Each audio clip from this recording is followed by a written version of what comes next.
जननीं शारदां देवीं रामकृष्णं जगद्गुरुं पादपद्मे तयो श्रुत्वा প্রণমামি মুহুর্মুহু। প্রাচীন সাধুদের স্মৃতিকথা এই অনুষ্ঠানে সবাইকে স্বাগত জানাই। প্রতি মঙ্গলবার সন্ধে 7টায় এই অনুষ্ঠানটি সম্প্রচারিত হয় প্রাণারাম ইউটিউবের মাধ্যমে। প্রাণারামের সকল দর্শককে জানাই অন্তরের শ্রদ্ধা ও প্রণাম। আজ আমরা আলোচনা করব রামকৃষ্ণ মঠ মিশনের অন্যতম সংঘ অধ্যক্ষ শ্রীমৎ স্বামী প্রমেয়ানন্দজি মহারাজের সম্বন্ধে। 1947 সালে ভারত বিভাগের পর বাংলাদেশ থেকে বহু গৃহহীন মানুষ আসামের করিমগঞ্জে আসেন উদ্বাস্তু হয়ে। সরকারের অনুরোধে করিমগঞ্জ রামকৃষ্ণ আশ্রম তাদের ত্রাণের ব্যবস্থা করেন। করিমগঞ্জ আশ্রমের সাধু ব্রহ্মচারী এবং স্থানীয় কিছু স্কুল কলেজ পড়ুয়া এই ত্রাণ কার্যে ঝাঁপিয়ে পড়েছিলেন। এই স্কুল কলেজ পড়ুয়া স্বেচ্ছাসেবীর দলে একজন ছিপছিপে ফর্সা তরুণ ছিলেন। ক্যাম্পিং চার্জ শিবরামানন্দজি মহারাজ জানতে পেরেছিলেন যে সেই তরুণটি সবে ম্যাট্রিক পাশ করেছেন, তাই তাকে বাড়ি পাঠিয়ে দিয়েছিলেন। তরুণটি খুব উৎসাহের সঙ্গে কাজ করছিলেন, তিনি বিমর্ষ হয়েছিলেন, বাড়ি তো ফিরে গিয়েছিলেন, কিন্তু কিছুদিন পরে করিমগঞ্জ রামকৃষ্ণ সংঘের সম্পাদক গোপেশ্বরানন্দজি মহারাজকে তিনি জানিয়েছিলেন যে তিনি রামকৃষ্ণ সংঘে যোগদান করতে চান।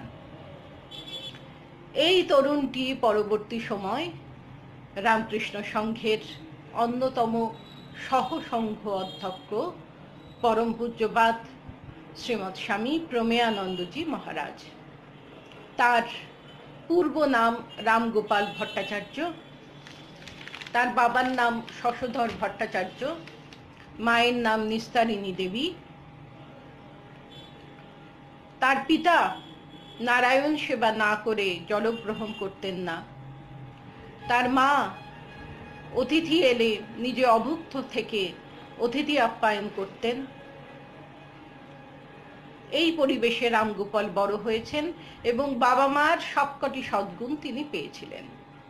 এই পরিবারটি 1949 সালে গৃহহীন হয়ে বাংলাদেশ থেকে চলে এসেছিলেন করিমগঞ্জে এবং ভাড়া বাড়িতে থাকতেন।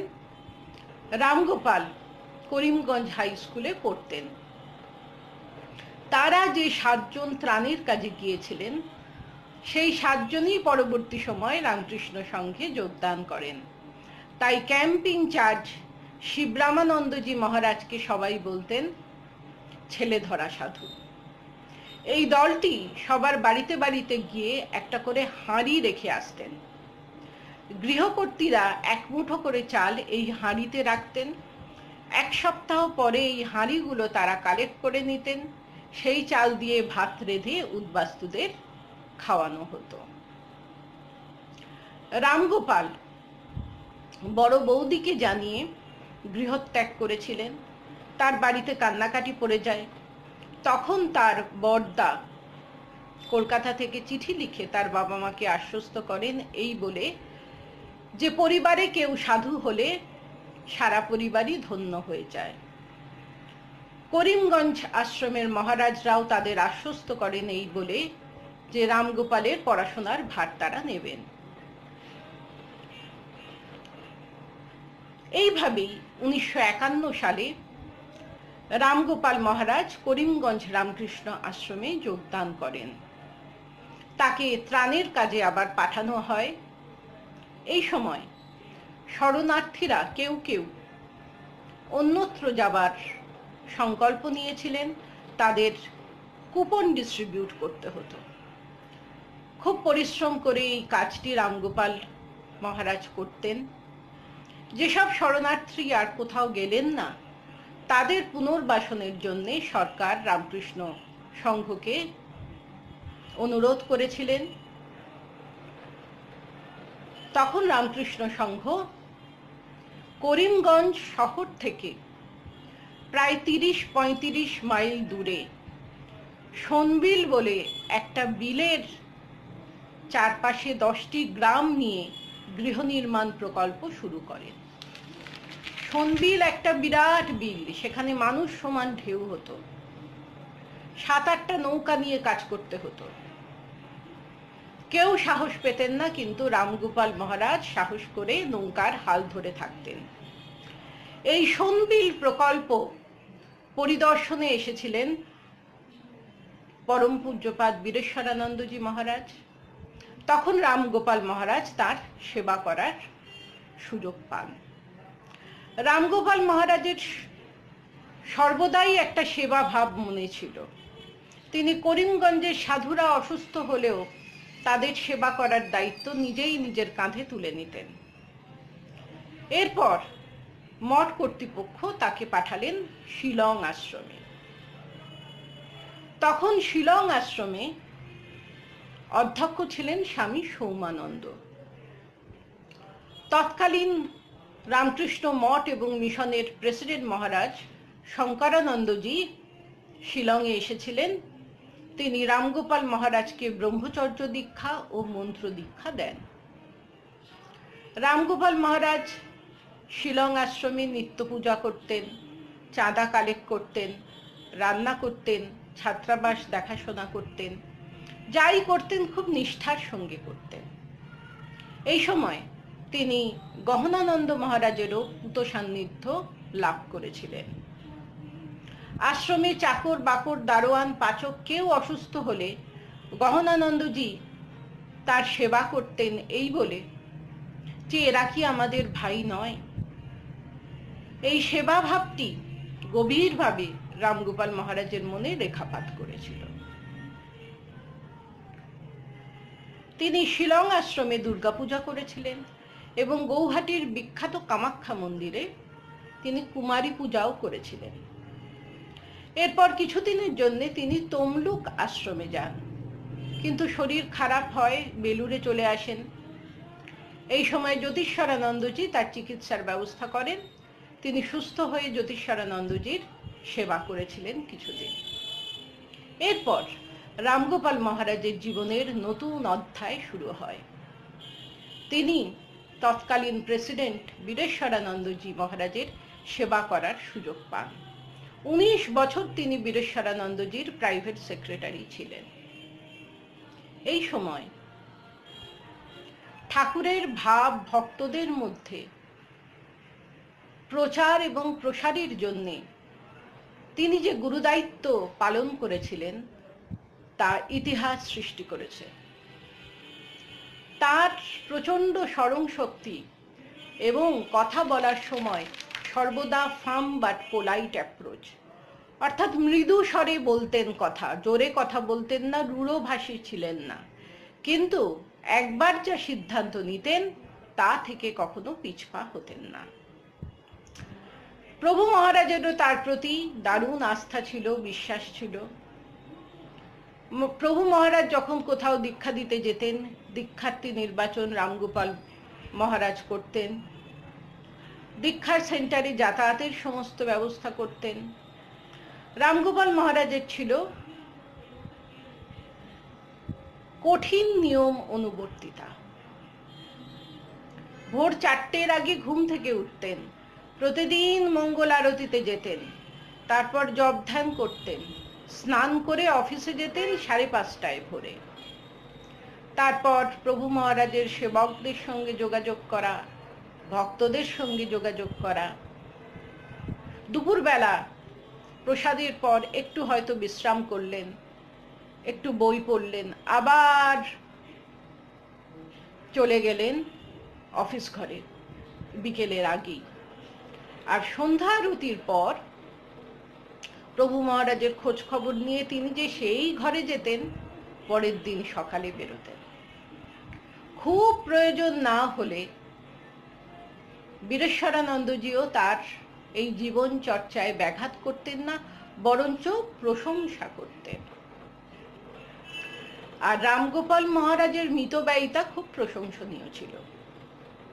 একদিন তিনি দেখছেন একজন ভক্তের চিঠির উত্তর একজন ব্রহ্মচারী ইনল্যান্ড লেটারে দিচ্ছেন। তিনি বললেন, ইনল্যান্ড কেন? পোস্টকার্ডে দিতে পারো। যতটা সঞ্চয় করতে পারবে ততটাই ঠাকুরের সেবায় লাগবে। এই যে তুমি সংঘের মানে তুমি ঠাকুরের, কায় মনোবাক্যে কিভাবে ঠাকুরের সেবা করা যায়, কতটা ভালোভাবে করা যায়, তিনি নিজেও বুঝতেন, সবাইকে বোঝাতে পারতেন। আর তিনি খুব টু দা পয়েন্ট কথা বলতে পারতেন, লিখতেও পারতেন, সংক্ষিপ্ত বক্তব্য, কিন্তু ভাষা প্রয়োগে খুব দক্ষতা ছিল। সংক্ষেপে যা বলে দিতেন তাই সবার মনের মধ্যে একেবারে দাগ কেটে যেত। আর তিনি ব্যবস্থা করে দিয়েছিলেন ট্রেনিং সেন্টারের ব্রহ্মচারীরা প্রতিদিন শঙ্খগুরুকে দর্শন প্রণাম করতে পারবেন। প্রভু মহারাজের মহাপ্রয়াণের পর তিনি উদ্বোধনের যুগ্ম সম্পাদক হয়েছিলেন। সেই সময় তার রচনাতে তিনি উদ্বোধন পত্রিকাকে সমৃদ্ধ করেছিলেন। তার লেখা বইগুলির মধ্যে বিশ্বচেতনায় শ্রীরামকৃষ্ণ, সেবাদর্শে রামকৃষ্ণানন্দ এবং পূজা বিজ্ঞান, এই বইগুলি খুব উল্লেখযোগ্য। বামুনমোড়া থেকে শঙ্করানন্দ মহারাজের একটি জীবনী প্রকাশিত হয়েছিল। তাতে কিছু ত্রুটি বিচ্যুতি দেখে মহারাজ নিজেই কারেকশন করে দিয়েছিলেন দ্বিতীয় সংস্করণের জন্য। উদ্বোধন পত্রিকা যাতে আর্থিকভাবে ইন্ডিপেন্ডেন্ট থাকতে পারে তার জন্যও তিনি তহবিল গঠন করেছিলেন। এরপর তিনি ট্রাস্টি হলেন, গভর্নিং বডির মেম্বার হলেন, বহুদিন বেলুড় মঠের ম্যানেজার ছিলেন এবং ট্রেজারারও হয়েছিলেন। রামকৃষ্ণ মিশন প্রতিষ্ঠার শতবার্ষিকী উৎসবের বিভিন্ন অনুষ্ঠান তিনি সুসংগঠিত করেছিলেন। ব্রহ্মচারীদের সংখ্যা ক্রমশ বৃদ্ধি হওয়ায় নতুন প্রশিক্ষণ কেন্দ্রের পরিকল্পনা, জল পরিশোধন প্রকল্প, বাইরের সাধুদের জন্য সাধু নিবাস, অতিথি নিবাসের সংস্কার, সংস্কৃতি ভবন, নতুন সংগ্রহশালা, এগুলি তিনি করেছিলেন। সাধু ব্রহ্মচারীদের সঙ্গীত চর্চার জন্য তিনি ভিজিটার্স রুমে ব্যবস্থা করে দিয়েছিলেন এবং তবলা ও পাখোয়াজের মাস্টারমশাই রাখারও বন্দোবস্ত করে দিয়েছিলেন। বেলুড় মঠের গাছ নষ্ট হলে তিনি খুব কষ্ট পেতেন। কোন গাছ কোথা থেকে কবে লাগানো হয়েছে সব তিনি জানতেন। ট্রেজারার হিসাবে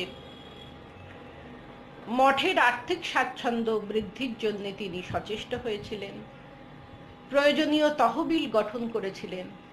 সব থেকে বড় কথা, ভিন্ন প্রকৃতির সাধুদের সঙ্গে হাতে হাত মিলিয়ে কাজ করবার ক্ষমতা তার ছিল।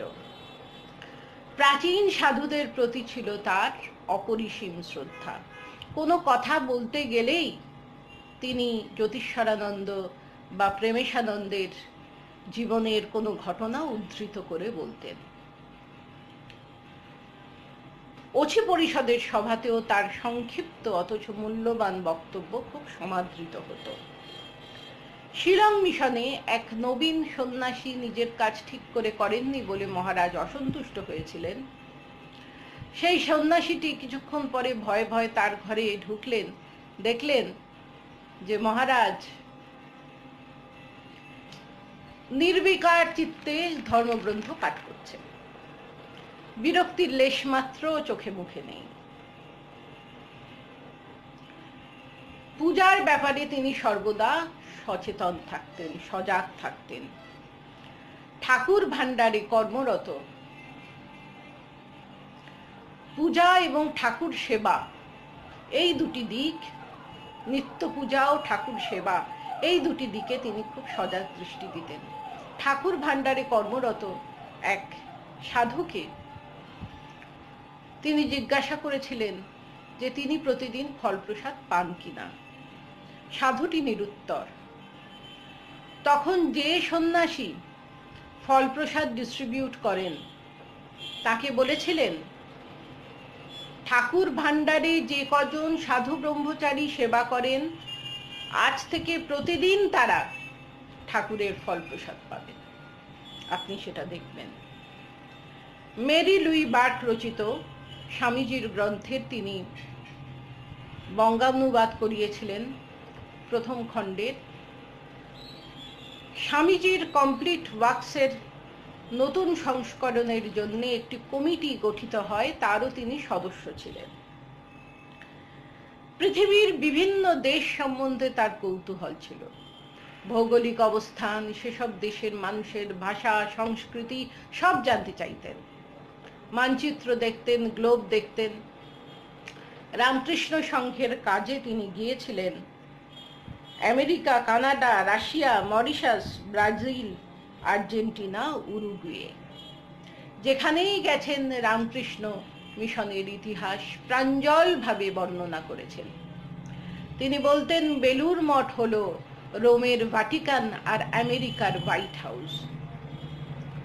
রোমের ভ্যাটিকান সিটি, যেখানে পোপ থাকেন, সেটি হলো আধ্যাত্মিকতার পুণ্যভূমি, আর আমেরিকার হোয়াইট হাউস হলো সেবাযোগের কর্মভূমি। অর্থাৎ বেলুড় মঠ আধ্যাত্মিকতার পূর্ণভূমি, সেই সঙ্গে সেবাযোগের কর্মভূমি। ভ্যাটিকান সিটি আর হোয়াইট হাউসের মিলন তীর্থ। 2009 সালে তিনি মঠ ও মিশনের সহ অধ্যক্ষ নিযুক্ত হলেন। এই গুরু দায়িত্ব তিনি গ্রহণ করলেন এবং বহু মানুষকে কৃপা করেছেন। বাংলাদেশের ঢাকা, চট্টগ্রাম, কুমিল্লা, সিলেট, ময়মনসিংহ, নারায়ণগঞ্জ এইসব জায়গা তিনি পরিদর্শন করেছেন এবং বহু মানুষকে তিনি দীক্ষা দিয়েছেন। শ্রীরামকৃষ্ণের মূল আদর্শ কাম কাঞ্চন ত্যাগ তার নিঃশ্বাসে প্রশ্বাসে ছিল। তিনি অত্যন্ত নিরভিমানী ছিলেন এবং বাক্য প্রয়োগে এবং ব্যবহারে অত্যন্ত সংযত ছিলেন। জোরে কথা বলতেন না, আস্তে কথা বলতেন, কিন্তু তার সামনে কারোর সাহস হতো না কোনো অপ্রয়োজনীয় কথা বলার। একটা চাউনিতেই তিনি অনেক মানুষের মুখ বন্ধ করে দিতে পারতেন। এমনই ছিল তার ব্যক্তিত্ব। রামকৃষ্ণ সংঘের এক প্রবীণ সাধু তিনি বলছেন যে, আমি মহারাজকে প্রথম দেখি সারগাছিতে। প্রেমেশানন্দজিকে তিনি প্রণাম করতে গিয়েছিলেন, তখন তিনি শিলং আশ্রমের ব্রহ্মচারী ছিলেন। এরপর আমি যখন গঙ্গোত্রী যাই, তখন আবার মহারাজের সঙ্গে দেখা হয়। তখন রামগোপাল মহারাজ, তৎকালীন প্রেসিডেন্ট মহারাজ বীরেশ্বরানন্দজির প্রাইভেট সেক্রেটারি। তা সেই প্রবীণ সাধুটি বলছেন যে, আমি এক ভূর্জপত্রে একটি চিঠি লিখে দিয়েছিলাম প্রভু মহারাজের উদ্দেশ্যে। উত্তর আসবে ভাবিনি, কিন্তু রামগোপাল মহারাজ উৎসাহ ব্যঞ্জক একটি উত্তর পাঠিয়েছিলেন আর তার সঙ্গে প্রভু মহারাজের সইও নিয়ে দিয়েছিলেন। বলছেন, এক নবীন সাধু আমাকে জিজ্ঞাসা করছে প্রেসিডেন্ট মহারাজ বীরেশ্বরানন্দজিকে সেবা করার ব্যাপারে কি কি সাবধানতা অবলম্বন করতে হবে। আমি বললাম, তুমি রামগোপাল মহারাজের কাছে যাও। তিনি তার নিজের সাধু জীবন সম্পর্কে সজাগ থেকেও বীরেশ্বরানন্দ মহারাজের যে সেবা করেছেন তা সত্যিই ইতিহাস রচনা করেছে। সেই প্রবীণ সাধুটি বলছেন যে, রামগোপাল মহারাজের সঙ্গে আমি বাংলাদেশে গিয়েছিলাম। সিলেটের কিছু দূরে দুলারি গ্রামে প্রেমেশানন্দজির জন্মস্থান, সেখানে গেলাম। রামগোপাল মহারাজ হঠাৎ বললেন, আর কিছু দূরে আমাদের জন্মস্থান, তোমরা গাড়িতে বসো, আমি একটু দেখে আসি। কিছুক্ষণ পরে ঘুরে এসে কেমন নির্লিপ্তভাবে তিনি সব বর্ণনা করছেন। অর্থাৎ সংসারের পাঁচ যে কোনোদিন তাকে স্পর্শ করেনি সেটি বোঝা যায়। ভাবপ্রচার পরিষদের অধীনে যে আশ্রমগুলি, সেই আশ্রমগুলির প্রতি মহারাজের ছিল প্রচণ্ড ভালোবাসা। সব দিক দিয়ে তিনি সহযোগিতা করতেন। প্রভু মহারাজের পরিকল্পিত এই ভাবপ্রচার পরিষদ, এই ভাবপ্রচার পরিষদের অধীনে যে আশ্রম, সেইগুলির সম্ভাবনা যে অপরিসীম সেটা তিনি বুঝতেন, এবং এই আশ্রমগুলির মাধ্যমে যে সমাজে মূল্যবোধ গঠন ও মানুষ গড়ার শিক্ষা প্রসারিত করা যায় তা তিনি জানতেন। সব দিক দিয়ে তিনি সাহায্য করতেন, সাহায্যের হাত বাড়িয়ে দিতেন। মঠ ও মিশনের ত্রাণ কাজ আর পল্লী মঙ্গলের কাজের জন্যও তার সহযোগিতা, সহমর্মিতা ছিল। প্রভু মহারাজের একজন ইনিশিয়েটেড ডিসাইপল, এক ভদ্রমহিলা, তিনি পল্লী মঙ্গলের সারদা কল্যাণ সমিতি গঠন করেছিলেন, এবং সেই কাজে রামগোপাল মহারাজ সব দিক দিয়ে তাকে সাহায্য করেছিলেন। তিনি বলতেন, সাধুদের মেয়েদের সঙ্গে কাজ করতে অসুবিধা হয়, এটা মেয়েরাই পারে, মেয়েদের স্বনির্ভর মেয়েরাই করবে। মহারাজ খুব দৃঢ় চেতা ছিলেন, সিদ্ধান্ত নিতেন ভেবে, কিন্তু একবার সিদ্ধান্ত নিলে কখনো পিছপা হতেন না। একেবারে ঠাকুরের আদর্শ। কথামৃতে আমরা দেখি ঠাকুর বলছেন যে কচ্ছপ সে যদি একবার হাত পা গুটিয়ে নেয়, 4 টুকরো করলেও বের করে না। জীবনে রোগ থাকা চাই, সেই রোগটি মহারাজের ছিল। এবং সংঘ জীবনে যে কৃচ্ছ সাধনের প্রয়োজনীয়তা তা তিনি সবসময় বলতেন। খুব মিষ্টভাষী ছিলেন তো, অথচ কঠিন সিদ্ধান্ত সহজেই নিয়ে নিতে পারতেন। আর বেলুড় মঠ সম্বন্ধে ছিল তার অপরিসীম শ্রদ্ধা, ভালোবাসা। বেলুড় মঠ ছিল তার প্রাণের প্রাণ, বেলুড় মঠের সঙ্গে ছিল তার অবিচ্ছেদ্য সম্পর্ক। তিনি বলতেন, আমাদের সময় মাতা ঠাকুরনীর শিষ্য শিষ্যারা, ঠাকুরের পার্ষদের শিষ্য শিষ্যারা, তাদের দিয়ে বেলুড় মঠ ভরে থাকত। নিজের শিষ্য শিষ্যাদের বলেছেন, আমি না থাকলেও বেলুড় মঠে আসবে, ঠাকুরের কাছে আসবে।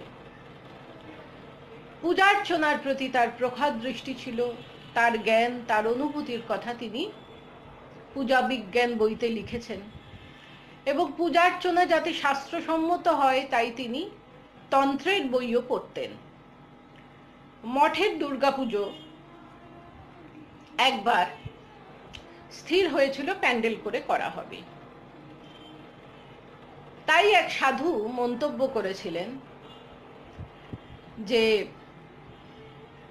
ঠাকুরের মন্দিরে যে ভাবগম্ভীর পরিবেশ, সেখানে পূজা হলে যে পরিবেশের সৃষ্টি হয় সেটা কি প্যান্ডেলে হবে? সঙ্গে সঙ্গে রামগোপাল মহারাজ বলেছিলেন, কেন হবে না?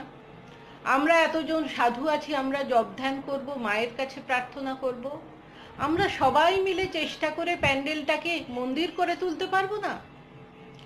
এই হলো মায়ের শিক্ষা।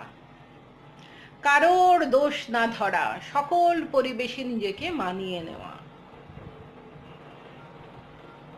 তিনি পূজারী মহারাজদের বলতেন যে পূজা অর্চনার সময় ভাবটাই আসল, রিচুয়ালস নিয়ে মেতে থাকবে না। রিচুয়ালস নিয়ে মেতে থাকলে ওই তোমার পূজার ছলে তোমায় ভুলে থাকি এটাই হবে, সেটা করলে চলবে না।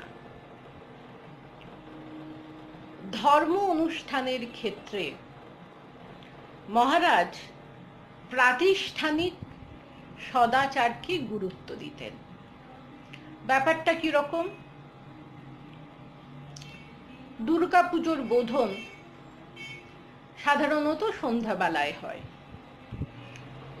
অনেক আশ্রমে ঠাকুরের সন্ধ্যারতির পর বোধন শুরু হয়, কিন্তু বোধনের তিথি যদি সন্ধ্যায় স্বল্পকালীন হয় তখন কি করতে হবে? এই কথা রামগোপাল মহারাজকে জিজ্ঞাসা করা হলে তিনি বলেছিলেন, দেখো, রামকৃষ্ণ সংঘে ঠাকুরই প্রধান দেবতা, তিনিই সব। তাই তার আরতি, সন্ধ্যার আরতিটা নির্বিঘ্নে হওয়া উচিত, একই সময় হওয়া উচিত। আবার তিথিটাও মানতে হবে, তিথি মেনে বোধন শুরু করতে হবে। দুটো দিকই সমান গুরুত্ব দিতে হবে। বেলুড় মঠে এবং বিভিন্ন রামকৃষ্ণ সংঘের সেন্টারে কালী পূজা হয় সারা রাত ব্যাপী, কিন্তু কখনো দেখা যায় যে অমাবস্যা হয়তো দীর্ঘস্থায়ী নয়, সারা রাত ধরে অমাবস্যা নেই। সেখানে কি সারা রাত ধরে পুজো চালানো উচিত? এই প্রশ্ন রামগোপাল মহারাজকে করা হয়েছিল। তিনি বলেছেন হ্যাঁ, কারণ অমাবস্যায় পুজো শুরু হোক, সেটা চলুক সারা রাত। মাঝরাতে যদি পুজো শেষ হয়ে যায়, আশ্রমিকরা তো ঘরে ফিরে যাবেন, কিন্তু দূর দূর থেকে যেসব ভক্তরা এসেছেন তারা কি করে বাড়িতে ফিরবেন? তাদের অসুবিধা হবে না? সেটিও তো বিবেচনা করতে হবে। তিনি যখন সংঘের সহ অধ্যক্ষ ছিলেন, তখন একদল তরুণ তাকে ঘিরে থাকতেন। পুরুলিয়া বিদ্যাপীঠের, বেলুড় বিদ্যা মন্দিরের সব ছাত্ররা তার কাছ থেকে দীক্ষা নিয়েছিলেন।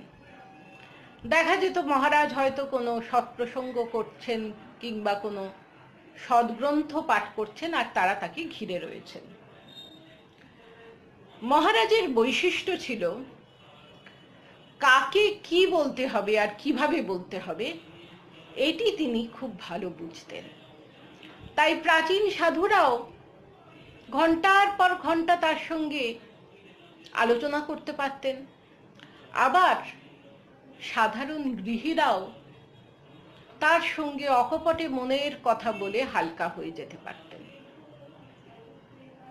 তিনি কারোর সমস্যার সমাধান করতেন, কেউ পেতেন তার কাছ থেকে মূল্যবান পরামর্শ, আবার কেউ পেতেন আধ্যাত্মিক পথের দিশা। তিনি বলতেন, সংঘ জীবনে ঐতিহ্যের গুরুত্ব অপরিসীম।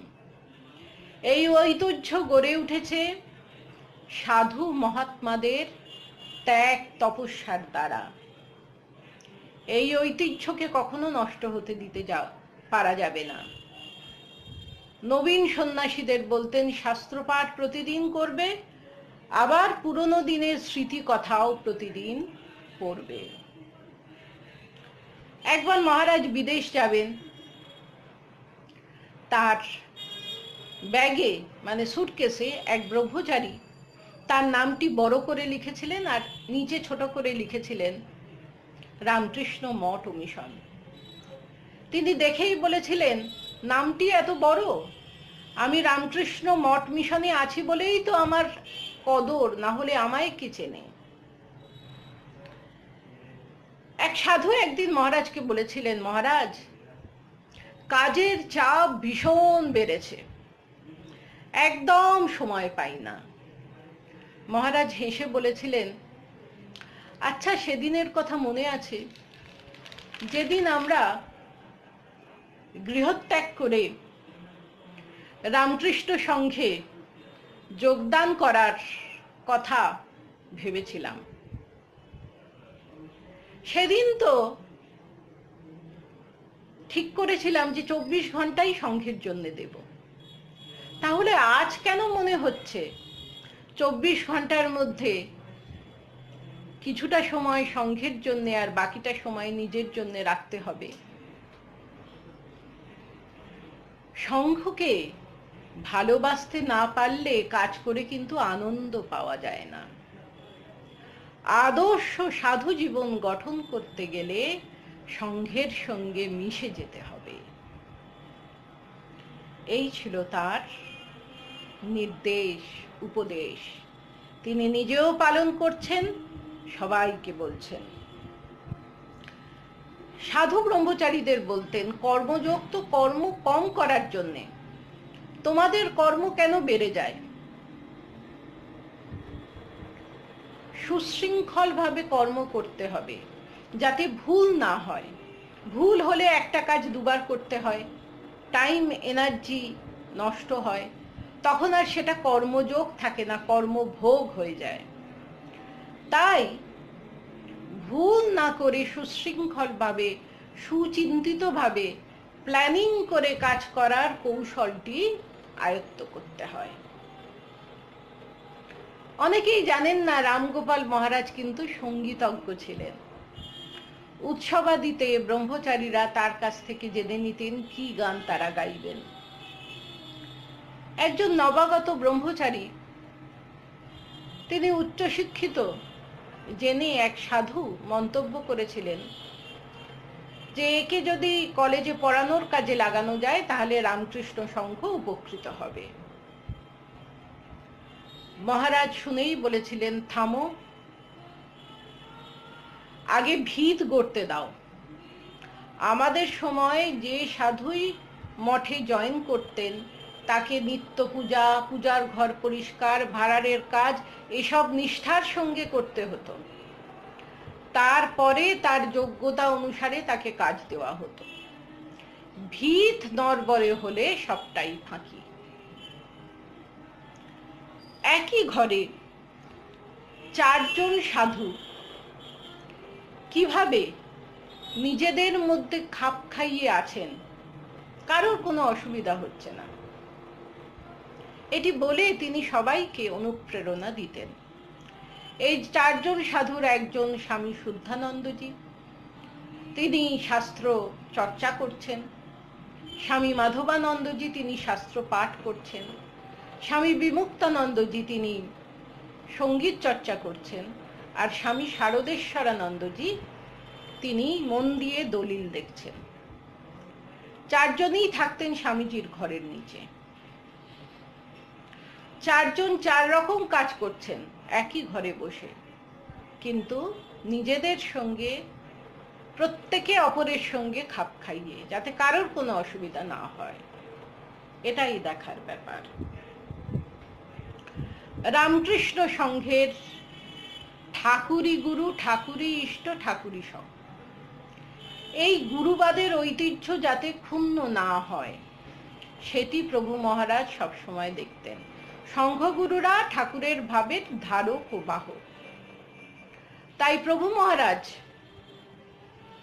ইনস্ট্রাকশন দিয়েছিলেন প্রমেয়ানন্দজিকে, তার জীবদ্দশায় তার জন্ম তারিখ যেন কেউ জানতে না পারে। প্রমেয়ানন্দজির ক্ষেত্রেও আমরা তাই দেখি, তিনি কোনোদিন তার জন্ম তারিখ কারোকে বলেননি। মহারাজ ভক্তবৎসল ছিলেন, ভক্তদের সেবা করার সুযোগ করে দিতেন। একবার তিনি ইছাপুর মঠে দীক্ষা দিতে গেছেন। সেখানে খুব বেলুড় মঠের পুরনো এবং পরিচিত ভক্ত দুইজন বোন, তারা অধিকার পেয়েছেন তাকে রান্না করে খাওয়াবার। তারা জিজ্ঞাসা করছেন, কেমন হয়েছে মহারাজ? মহারাজ বলছেন, খুব ভালো। তাদের চোখে তখন বাঁধ ভাঙা জল, মনে হচ্ছে এই প্রথমবার বোধহয় রান্না করে জীবন সার্থক করলাম। এক ভক্ত বলছেন, মহারাজের রসবোধ ছিল খুব উঁচু দরের। আমি বলেছিলাম, মহারাজ আমার বাবা অকারণে শরীর নিয়ে দুশ্চিন্তা করেন। মহারাজ বলেছিলেন, অপেক্ষা করো, বাবার বয়সে তুমি যখন পৌঁছবে তখন এই বিষয়টি তুমি বুঝতে পারবে।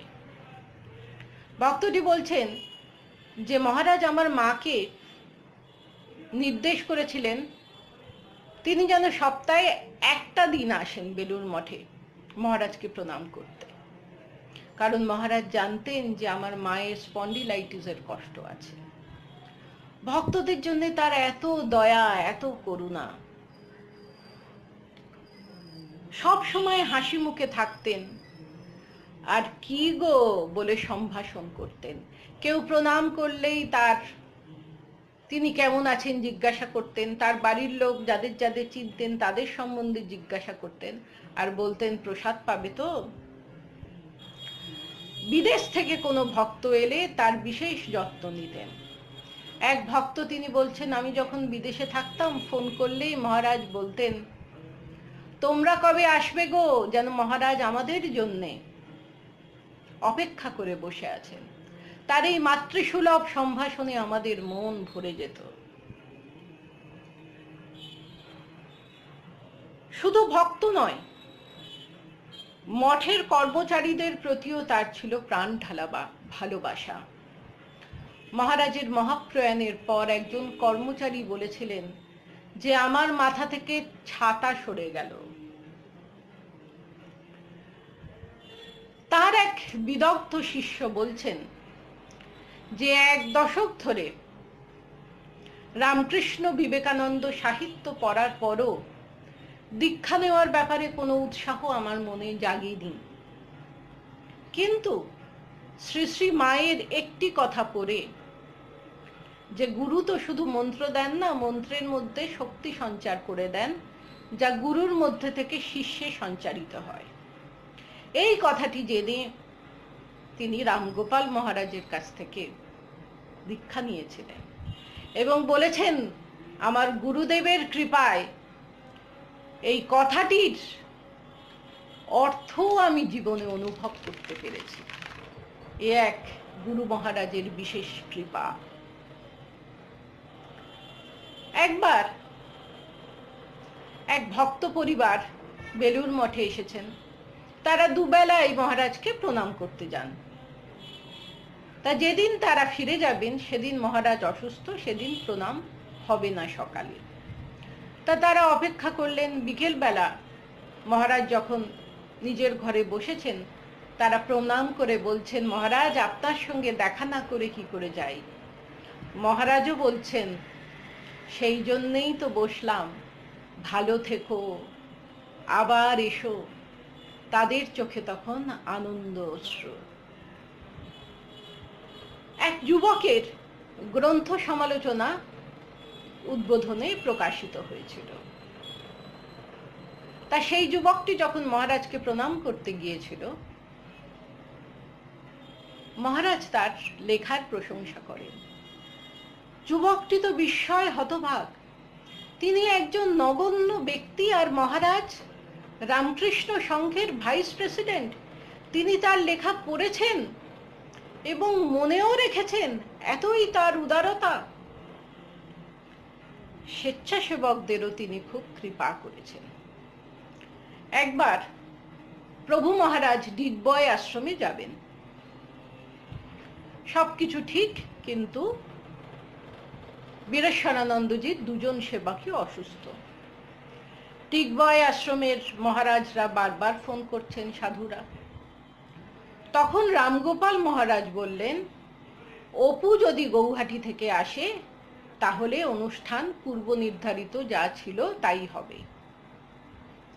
পত্রপাঠ অপু নামের স্বেচ্ছাসেবী সে ডিগবয় আশ্রমে পৌঁছালো এবং প্রেসিডেন্ট মহারাজের সেবা করার অধিকার পেল। রামগোপাল মহারাজ কৃপা করে এই অপু নামের স্বেচ্ছাসেবকটিকে প্রেসিডেন্ট মহারাজের সেবা করার সুযোগ করে দিলেন। এতই তার করুণা। বামুন মোরা আশ্রমে তিনি যেতে এবং থাকতে খুব পছন্দ করতেন, ভালোবাসতেন। শঙ্করানন্দজির জন্মস্থান তো। একবার তিনি বামুন মোরায় দীক্ষা দিতে গেছেন, গিয়ে বলছেন, গুরুস্থানে গুরুগিরি এ ভালো কথা নয়।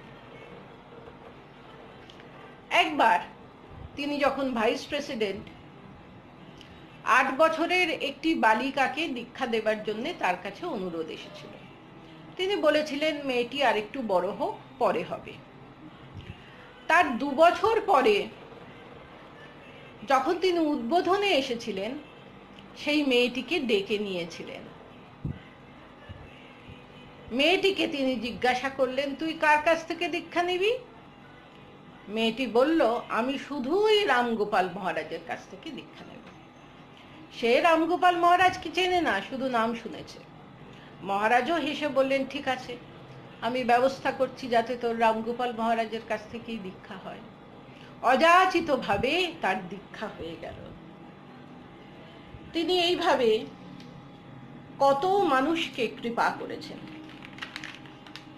2010 সালের নভেম্বর মাসে তার বুকে খুব ব্যথা হয়, অ্যাঞ্জিওপ্লাস্ট করা হয়, সেবা প্রতিষ্ঠানে তাকে ভর্তি করা হয়, বাইপাস অপারেশনও হয়। ধীরে ধীরে অবস্থা সংকটজনক পরিস্থিতির মধ্যে দিয়ে চলছিল।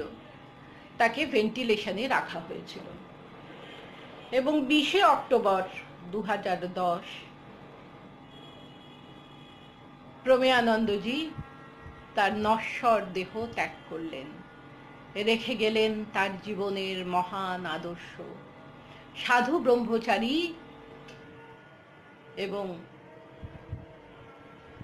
ভক্তদের জন্যে, তার শিষ্য শিষ্যাদের জন্যে তার মাতৃভাব সমৃদ্ধ প্রেরণাদায়ক মহাজীবন। একবার বেলুড় মঠে এক অনুষ্ঠানে মহারাজ বলেছিলেন বক্তৃতার সময়, জগন্নাথের রথ গড়গড়িয়ে এগিয়ে চলছে, তাতে যে হাত দেবে সেই ধন্য হয়ে যাবে।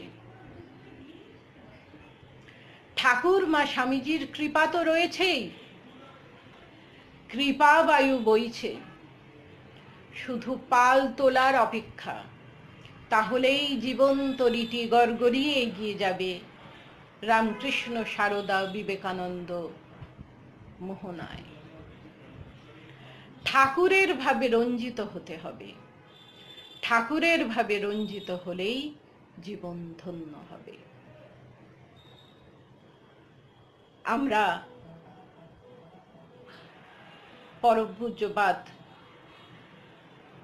স্বামী প্রমেয়ানন্দজির চরণে আমাদের ভুলণ্ঠিত প্রণাম জানাই। পরের সপ্তাহে আবার আমরা একত্রিত হব ঠাকুরমা স্বামীজির অনুধ্যানে। কোনো প্রাচীন সন্ন্যাসীর জীবন আলোচনা করে নিজেদের আলোকিত করব। আপনারা ভালো থাকুন, সুস্থ থাকুন, মায়ের নামে থাকুন। নমস্কার। প্রাণারাম প্রাণারাম প্রাণারাম